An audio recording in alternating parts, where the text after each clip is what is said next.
When I hit my 30s, I honestly thought my gaming days were over. My Switch and my PS5 were collecting dust, and even when I gamed on my PC, it just didn't hit the same. Life was work, family, workouts, chores, the usual. And when I finally did sit down to play, I'd feel guilty, or I'd be too tired to dive into a big RPG. If you've felt that before, you're not alone. The thing is, gaming in your 30s doesn't have to die out. You just have to approach it differently. I've found that a mindset reframe has helped me make gaming fun again, guilt-free, and something I actually enjoy, and I want to share that with you. Obviously everyone's journey is a little bit different, but I hope you can take one thing from today's video and apply it to your favorite hobby. Before we start, I just want to give a quick shout out to Dom's gaming channel for the inspiration for this video. If you haven't checked out his videos, you definitely should. I'll leave a link to it in the description below. So let's just be honest for a second. Gaming in your teens and 20s is a completely different universe. It was a rare, monumental event. Maybe one game for your birthday, one game for Christmas, and you'd play that single game for months, exploring every corner because it was all you had, even if it wasn't very good. Now, it's the exact opposite. As an adult, I have the money to buy any game that I want, but I don't have the time to play everything that I buy. Our game libraries turn into massive, terrifying backlogs. Every time I think about playing, I'm faced with this wall of unplayed games, each one representing a 40, 60, or 100-hour commitment. This phenomenon is called the paradox of choice. I'll leave a TED talk in the description below if you want to learn more, but essentially it's where having too many options leads to paralysis and anxiety. You already know if I'm going to take it? Wouldn't be much of an oracle if I didn't. But if you already know, how can I make a choice? Because you didn't come here to make the choice. You've already made it. You're here to try to understand why you made it. So instead of feeling excited, I just feel overwhelmed. I'd end up turning off my PC and go slump on the couch and doom scroll on my phone instead. The same paradox can be noticed with trying to find something new to watch on the 100 streaming services we have available to us today. I miss the days when we had like 5 TV channels. This creates a constant pressure that can suck the joy out of the hobby. That's why being more selective is important. I found that Murphy's Law helped me when my son was born. I didn't have the time to play because I was busy trying to be a good dad.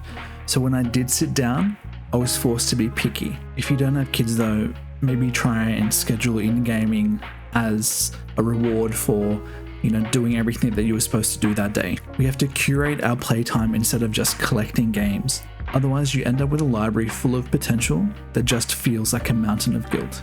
Okay, before we go into the practical stuff, we have to tackle one of our biggest enemies, the guilt. I remember about 3 years ago, I got a new job, but it didn't start for a month. So I thought it would be a good time to get through the Final Fantasy VII Remake.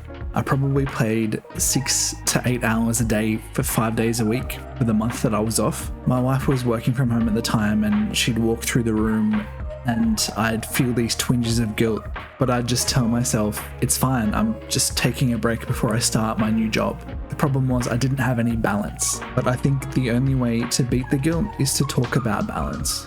For me, the most important change was to stop seeing gaming as an escape from my life and start to see it as a healthy part of a balanced life. Gaming isn't a waste of time, it can be a valid and valuable way to spend your personal time. Think about it. A balanced life isn't just about work, chores, and family obligations. It also has to include rest, creativity, and play. Nobody bats an eyelid if you spend 2 hours watching a movie or hours reading a book. Gaming occupies that exact same space. It's a hobby that recharges you. The goal isn't to let gaming take over, but to have it be one of those things that makes your life whole. When you see it that way, the time you do spend playing games starts to mean much more. And this was the key for me.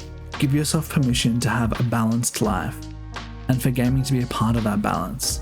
Acknowledge that the hobby serves a real purpose, and as we're about to see, it has some incredible and surprising benefits. Once you stop treating gaming as a guilty secret and start treating it as a legitimate part of your well-being, fitting it in becomes a question of how, not if. I'm just going to jump in for a sec. If any of this is hitting home for you and you feel like it's added any value, do me a huge favor and hit that like and sub button. It's a massive help to the channel and it helps YouTube put this video in front of more like-minded people like us who are trying to level up. So let's talk about what gaming is actually doing for your brain. because it's so much more than a simple distraction. Studies consistently show that gaming has tangible cognitive and mental health benefits. First, it's a powerful tool for stress relief. Unlike passively watching something, many games actually require deep focus, pulling you into a mental state known as flow. When you're in the zone, your brain is so absorbed in the activity that there's actually no room for you to worry about things like work deadlines or that weird noise that the dishwasher is making.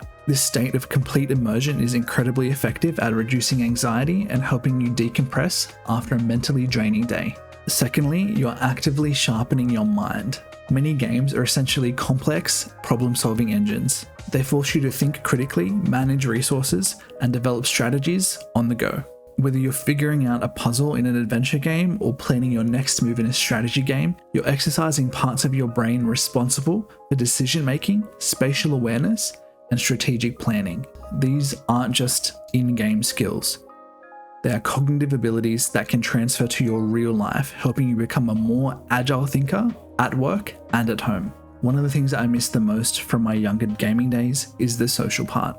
As we get older, our gaming buddies move on or get swallowed by their own busy lives. It can start to feel like a pretty solitary hobby, but it doesn't have to be. In fact, for many people, including myself, gaming has become an important social tool. Think about your friends who have moved far away for jobs or family.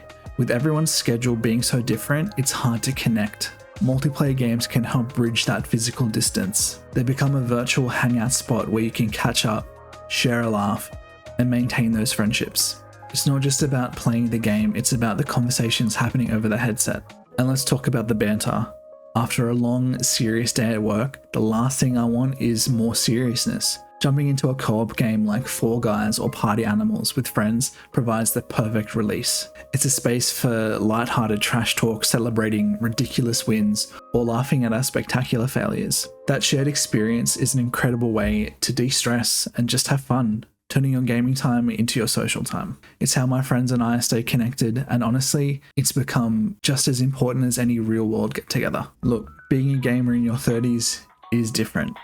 It's not about infinite time and all-nighters anymore. It's about being intentional.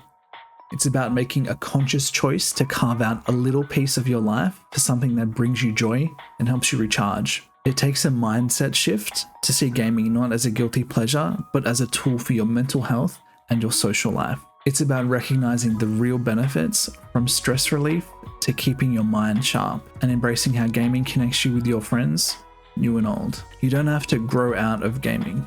In fact, the average age of gamers in the US is 36 years old. That's my age. You don't have to feel guilty for it.